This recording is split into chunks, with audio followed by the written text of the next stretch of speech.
113 Telegraph Avenue in Oakland, California.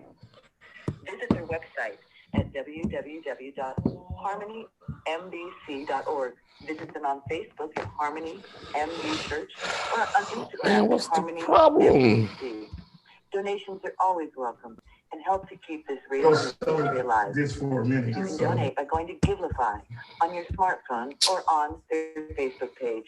Thank you for listening to Harmony Missionary Baptist Church. Tune in every Sunday morning for Morning Manna at 7 a.m. and Sunday evening at 6 p.m. on KEST 1450 and on the web at kestradio.com. Good evening, ladies and gentlemen, and welcome tonight to the One More Time broadcast brought to you by the Harmony Church, 4113 Telegraph Avenue in the city of Oakland. We're grateful to God tonight that He has brought us together again to be able to share on this broadcast, and we have come to the third Sunday of December, and truly we're excited that we've made it this far.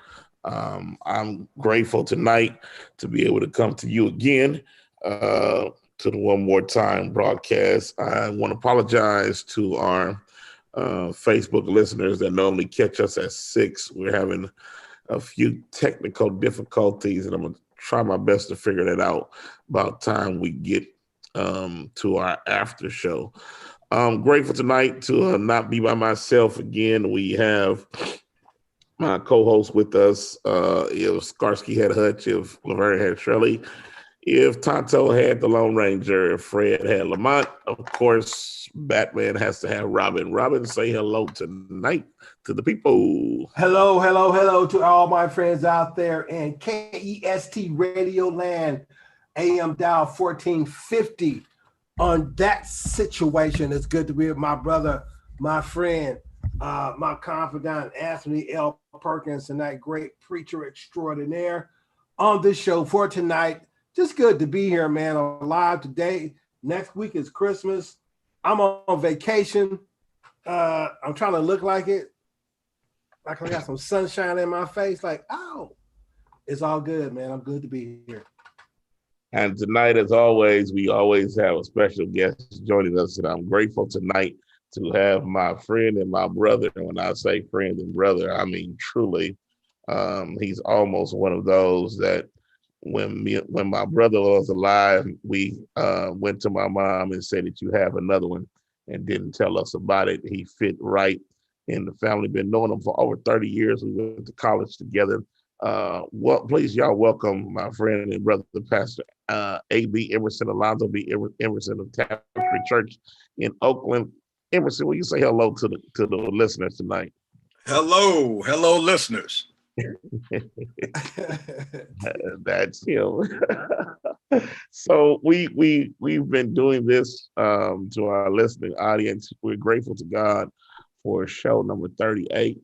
Tonight is show number 38, and because of His goodness, we're grateful that we've been able to sustain and be consistent and make it this far. Some have started and stopped, and so we're grateful that God has given us a favor to keep this going on for 38 weeks. Let me just open up by asking this question like I always do, Pastor Emerson.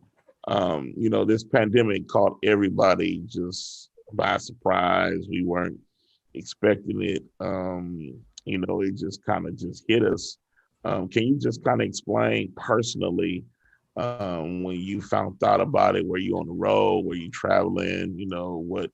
When you heard about it, what was your first reactions personally when you heard about this pandemic? Wow.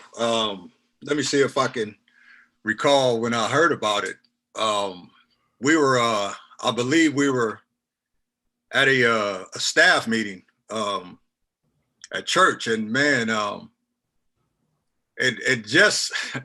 it's funny how God moves you to do stuff and you don't even know He's working. Just a couple weeks before we heard about the pandemic, we were experimenting, buying some recording equipment because we wanted to try our hand at recording our services. And so we played around, and then we finally pulled the trigger on buying a camera. and wires and a little gear. And man, the Thursday we got the camera, we couldn't meet that Sunday. And so we was thrusted into learning how to work a camera, record our services, go online, find a platform, and all of that. So needless to say, it caught me off guard. But man, God was using that moment to have us. He was using that moment and having us buy the equipment. That's how you dealt with it personally, you know. So you ended up buying some equipment, not knowing why you bought it. So since you've were led to get the equipment, can you just share how the challenge or how, you know, the transition was from, you know, it's one thing to do it intermittently when you want to do it, but now, you know, every church it's a necessity. It's something Right. everybody has to do. Can you just kind of share how y'all had to now, like, I don't know if you pre-record, if you record, but how you had to have a whole schedule now to do telecasting, you know, virtually.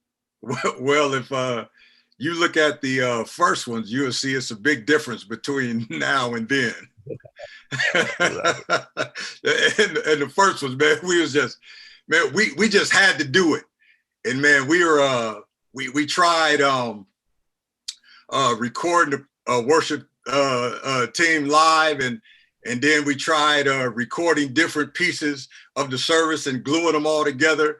And we tried the live preaching, man. We didn't done it all. So now we pre-record the worship music, and we preach and do the service live. And that's the only part of the service that's recorded, that's pre-recorded, is the worship music. So we go in on Sundays and we just perform our service live and then play the worship music. But man, it's a big difference between now and then. You could see the difference, and I'm like, man, we come a long way in just a few short months. Well, I tell you one thing, I know exactly what you mean. I know that for sure. Go ahead, Kurt. Man, listen, I'm like sitting here enjoying, man, this real acquaintance, man, with all relationships, man. I love, you know, relationships that go deep. You know, I think that it's a part of the American construct that we don't get all the time. You know,